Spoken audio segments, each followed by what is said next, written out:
Baru-baru ni ada yang tanya soalan kepada saya, apakah hukum pergi ziarah kubur ataupun ziarah makam pada 1 Syawal ataupun dalam bulan Syawal. Biasa masyarakat kita ni akan pergi ziarah kubur, betul tak?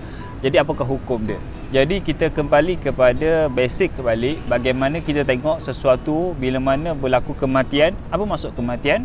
Iaitu terpisah di antara roh dengan jasad. Lalu bila mana ni Nabi ceritakan kepada kita, bila mana roh dengan jasad terpisah, maka roh yang baik akan diangkat oleh Allah Subhanahu Wa Taala sampailah ke langit.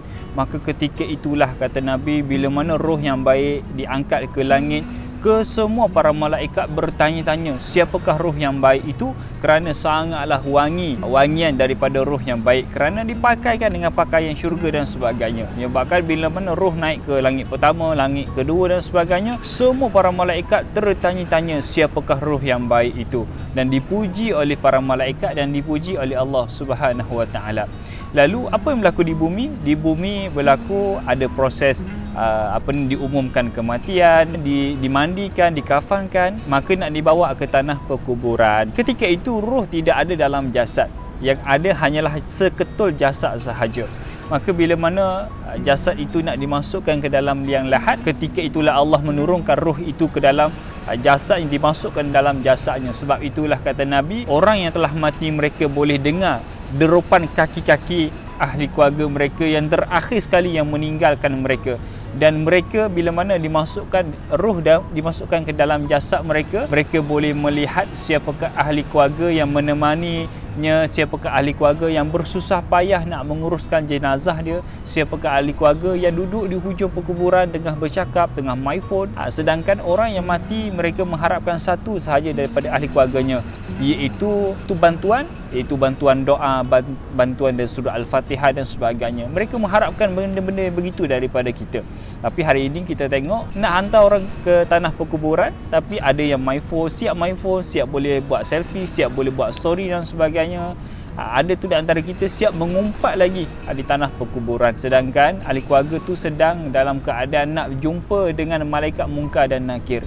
Ada juga ahli keluarga yang siap isap rokok lagi di tanah perkuburan. Jangan pergi ke tanah perkuburan dalam keadaan tidak menutup aurat. Jangan pergi ke tanah perkuburan dalam keadaan nak melakukan sesuatu dosa, sesuatu maksiat, kerana akan menyebabkan malaikat rahmat akan melarikan diri. Malaikat rahmat tak suka bersama dengan mereka-mereka yang melakukan kemungkaran kepada Allah Subhanahu Wa Taala.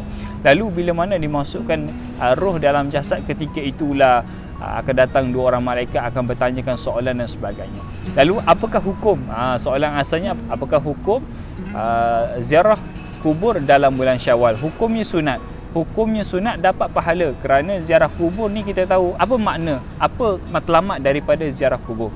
Nombor 1 adalah untuk mengingati diri kita kepada kematian. Itulah yang paling utama. Sebab itulah ziarah kubur dalam bulan Syawal ke luar bulan Syawal ke adalah hukum dia sunat, digalakkan, sangat digalakkan pergi ziarah kubur, baca Al-Fatihah, baca tahlil dan sebagainya. Lalu ada soalan juga, Ustaz, macam mana saya ni tak balik kampung, saya duduk overseas, saya duduk luar negeri dan sebagainya, tak boleh nak ziarahi kubur ahli keluarga saya. Lalu macam mana? Adakah saya ni anak derhaka dan sebagainya? Tidak. Salah satu cara bukan nak membantu orang yang telah mati ni bukan kena pergi ziarah kubur, tidak. Cuma ziarah kubur ni hanya nak ingatkan kita kepada kematian. Cuma nak membantu orang yang telah mati adalah dengan sedekahkan Al-Fatihah, tahlil dan sebagainya. Maka daripada jauh pun kita boleh buat tahlil, daripada jauh pun boleh baca Yasin, daripada jauh lagi boleh sedekah Al-Fatihah dan sebagainya. Ziarah kubur tapi tak membantu, ziarah kubur tapi tak baca Al-Fatihah, tak sedekahkan, hanya semata-mata ziarah, apa gunanya juga, kan? Hanya semata-mata dapat pahala ziarah saja. Sedangkan ahli kubur itu mereka mengharapkan bantuan daripada orang-orang yang hidup.